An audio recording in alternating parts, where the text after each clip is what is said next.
What is going on, guys? Welcome back to another episode of Cosmatch Wrestling Recap. Finally back in the studio with Matt Carpio after his lovely trip to Florida with his lovely girlfriend. It's good to have you back, Matt. Yes, it is. With that kink in my neck. Oh, boy. Oh, Let's get right into an entertaining Monday Night Raw. Yes, sir. With Raw kicking off with the almighty, the WWE Champion, Bobby Lashley, and a recap of Kofi Kingston actually pinning him last week with Drew McIntyre, and then Kofi Kingston shortly trailing after, with all men bickering back and forth. Adam Pearson comes out saying, you know what? Drew, you will face Kofi Kingston next, and the winner of that match faces Bobby Lashley for the WWE Championship at Hell in a Cell, as Bobby and MVP say, you know what? We're going to watch from the MVP Lounge ringside next. Kofi Mania 2.0, here we come. We all had to know that this match was going to be a bit fishy, and yes, it was. Of course, with Bobby and MVP making their way down to the ring from the top of the ramp, Kofi then throwing Drew into the almighty on the chair, allowing Bobby to then cause a DQ, running in with Drew attacking him, and then Kofi hitting a Trouble of Paradise onto the champion, and then Drew actually hitting that Claymore onto the champ as he rolls out of the ring.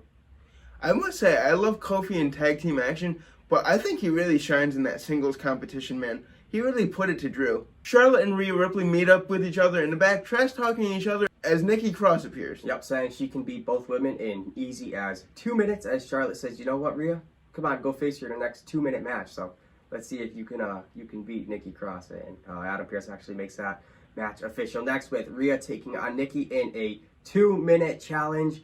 We haven't seen this in a while, you know, with Rhea actually attacking Nikki, actually starting to get really into it, trying to put some hurt onto her, actually forgetting about the 2-minute clock challenge, as Nikki actually lasts 2 minutes with Charlotte Flair walking out and kind of laughing at Rhea Ripley as Nikki kind of laughs too. But then we see Asuka take on Charlotte Flair next. This was good.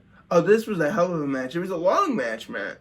We returned from break with Asuka taking on Charlotte next. This match was absolutely incredible. Both superstars beating the hell out of each other. This Raw was all about good matches and, well, long matches. We haven't seen something like this in a while, with Asuka giving a hell of a fight, with the Queen actually finishing off the Empress with a roll-up to become victorious. The roll-up. Dude, that vicious roll-up, it gets you every time. Adam Pearce tells Bobby Lashley next that if he interferes in the rematch next week, he will be suspended 90 days. So Kofi Kingston and Drew McIntyre will, of course, rematch next week. And if Bobby interferes, he will be suspended 90 days alongside MVP with no pay. I mean, does he still hold on to that championship? Because that could be a nice long vacation for him. I mean, we all know Bobby Lashley's got the cash. That's right. Cedric Alexander takes on Shelton Benjamin next. Cedric coming out telling Shelton that he's just old and washed up. Yep, and Cedric is in his prime, just pissing off Shelton Benjamin. This was a great promo, getting me ready for their match next.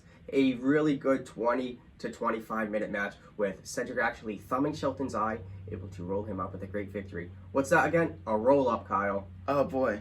Xavier Woods takes on Riddle next in a pretty good back-and-forth match, I would say. Out of nowhere. This match lasted a little bit, but all I care about is the end. Riddle hitting Woods with an RKO out of nowhere, like he was almost in a trance, slithering away for a second, as Randy does after he pins his opponent. Oh man, this was actually pretty cool to see, but then he kind of turns back to his normal, happy, goofy self. I mean, Randy must be wearing off on the original Bro, man. RK Bro still going strong. That's right.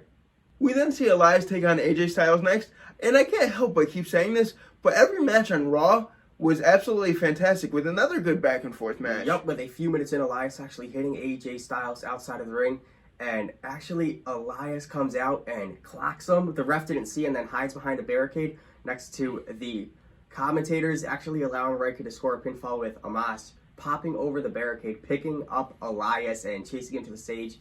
With Riker getting away, Amos just throwing Elias through an LED board. I'd love to see it. Oh, Elias just had to shit his pants there.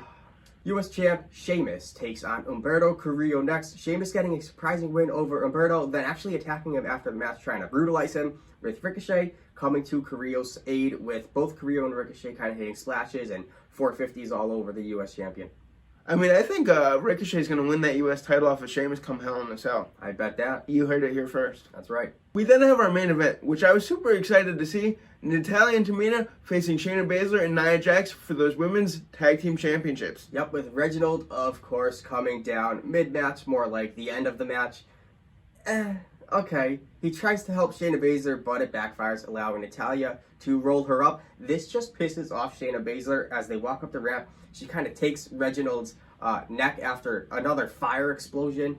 It was just chaotic. I loved it. She goes, you know what, Reginald? You and me next week. You and me next week, Reginald. And that's how Raw went off air, so we're going to see what happens. Well, guys, that was it for a very, very entertaining Monday Night Raw. Let us know what you thought about the show. And Matt and I just want to say thank you to everyone that has subscribed to this channel over the past year and a half. We hit 200 subscribers. Yay for us.